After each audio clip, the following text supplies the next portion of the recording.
Саламатсыңар, урматтуу окуучулар. Кутмандуу күнүңөр менен.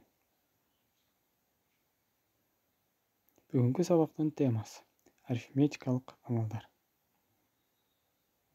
Сабактын максаты экилик, сегиздик жана 16 сандар менен жасалган негизги арифметикалык операцияларды карап чыгуу. Арифметикалык амалдар. Арифметикалык эрежелер эсептөө системаларын тандап алуудан өзгөрбөйт. Экилик сандар менен ондук сандар сыяктуу эле арифметикалык амалдарды аткарууга болот. Экилик арифметика. Экилик санды разряддары боюнча кошуу эрежеси. Эгерде эки кошулуучунун тең тиешелүү разряддары нөлдү камтыса, анда алардын суммасы да нөлгө барабар болот.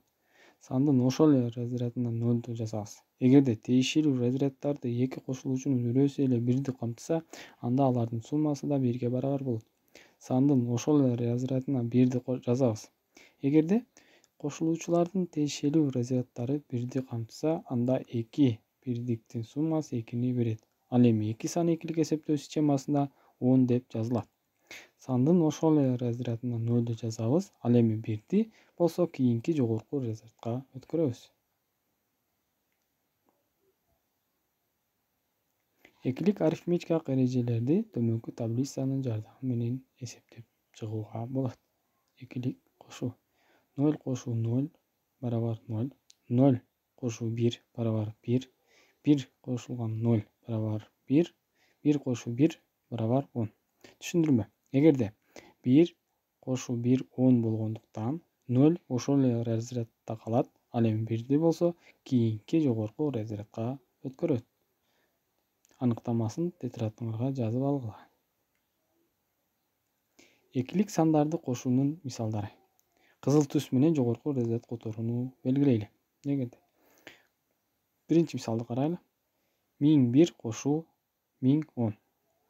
1 кошулган 0, 1, 0 кошуу 1, 1, 0 кошулган 0, 0. Ал эми 1 кошуу 1 10 болот дейт да. Демек 10ду жазабыз. Ошондо келип чыккан сан 10.011. Кийинки мисал. 1101 кошуу 1011. 1 кошуу 1 10 болот. 0ду жазабыз да бирди кийинки разрядка жазабыз. Кийинки разрядда 0 кошулган 1 турат. Эми ошолго 1ди кошсок, 1 кошуу кайра эле 1 10 болот да 0ду жазабыз. Кийинки разрядка 1ди которобуз. 1 кошулган 0. Бул жерде кайра 1ди алабыз да 1 кошулган 1 10 болуп калат дагы. Кийинки разрядка 1 өтүп кетет. Андан кийин 1 кошулган 1 10 болот. Жогорку разряддагы 1 менен 11 болот. Ошондо келип чыккан сан 11.000. Кийинки мисал. 11.111ге 1ди кошуу. 1ге 1ди кошсок 10. 0 жазылып 1 кийинки разрядка өтөт. Кийинкиси 1 жогорку разряддагы 1 менен 10 болот. Ушул сыяктуу баары 10 болуп кетип аягында жобу 100.000 чыкты. Эми сегиздик эсептөө системасында сандарды кошуу. Сегиздик эсептөө системасынын кошуунун таблицасы көрсөтүлүп турат. Эми кошуп көрөлү. 156 жана 62 сандары сегиздик эсептөө системасында берилген. Эми ушуларды кошолу. 6 кошулган 2 барабар 8.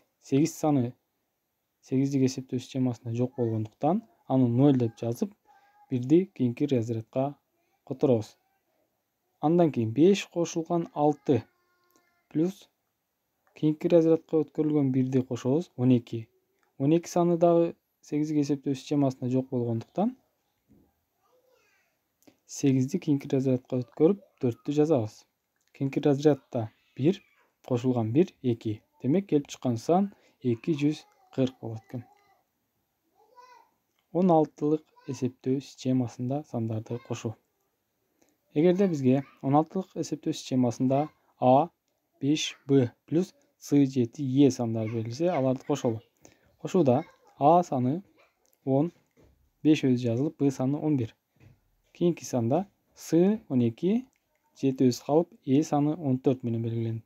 Эми 11 менен 14 кошкон учурубузда 25 саны чыгат. 25 саны 8-ге эсептөө схемасында жок болгондуктан 16 саны 16-га эсептөө схемасында жок болгондуктан 16 плюс 9 деп жазабыз. 16-ны кийинки разрядка которобуз да 9-ду калтырабыз. Кийинки разрядда 5 кошулган 7 12 болот.